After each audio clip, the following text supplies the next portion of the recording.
ঘাটে চলন্ত ট্রেনে ছিঁড়ে পড়ল 25,000 ভোল্টের তার, শোরগোল বালুরঘাটে। বালুরঘাট রামপুর স্টেশনে ঢোকার আগেই ইলেকট্রিকের তার ছিঁড়ে যায়। মুহূর্তের মধ্যে দাঁড়িয়ে যায় ট্রেনটি। তবে অল্পের জন্য বড়সড় দুর্ঘটনা থেকে রক্ষা পেয়েছে যাত্রীরা। ট্রেন বা যাত্রীদের কোনো ক্ষয়ক্ষতি হয়নি। চলন্ত ট্রেনের উপর ছিঁড়ে পড়ল 25,000 ভোল্টের তার। অল্পের জন্য বড়সড় দুর্ঘটনার হাত থেকে রক্ষা পেল বালুরঘাট কলকাতা তেভাগা এক্সপ্রেস। সোমবার সকালে বালুরঘাট থেকে কলকাতার উদ্দেশ্যে রওনা দিতেই দুর্ঘটনার কবলে পড়ে তেভাগা এক্সপ্রেস। ঘটনাটি ঘটে বালুরঘাট ব্লকের বল্লা গ্রাম পঞ্চায়েতে পোলানপুরে। রামপুর স্টেশনে ঢোকার আগে ইলেকট্রিকের তার ছিঁড়ে যায়। মুহূর্তের মধ্যে দাঁড়িয়ে যায় ট্রেনটি। তবে অল্পের জন্য বড়সড় দুর্ঘটনা থেকে রক্ষা পেয়েছে যাত্রীরা। ট্রেন বা যাত্রীদের কোনো ক্ষয়ক্ষতি হয়নি।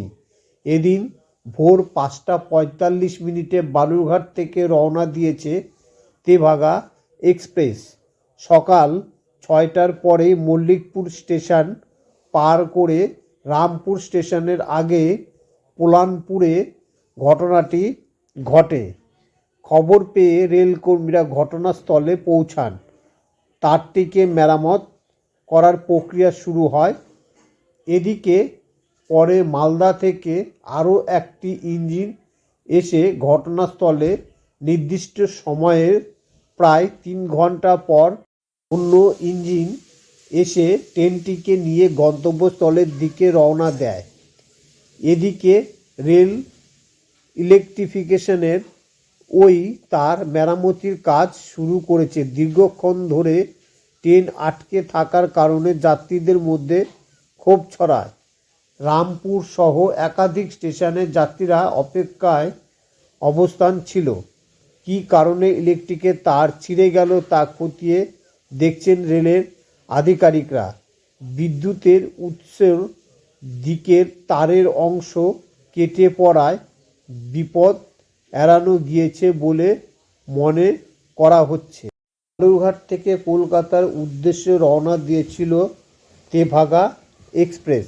বালুরঘাট 5:45 থেকে ট্রেনটি ছেড়েছিল। ঠিক রামপুর স্টেশনে ঢোকার আগে ইলেকট্রিকের তার ছিঁড়ে পড়ে। সেই তারে ভোল্ট ছিল 25,000। তার আগেই ট্রেনটি হঠাৎ দাঁড়িয়ে পড়ে। এই জন্য কারো কোনো ক্ষয়ক্ষতি হয়নি।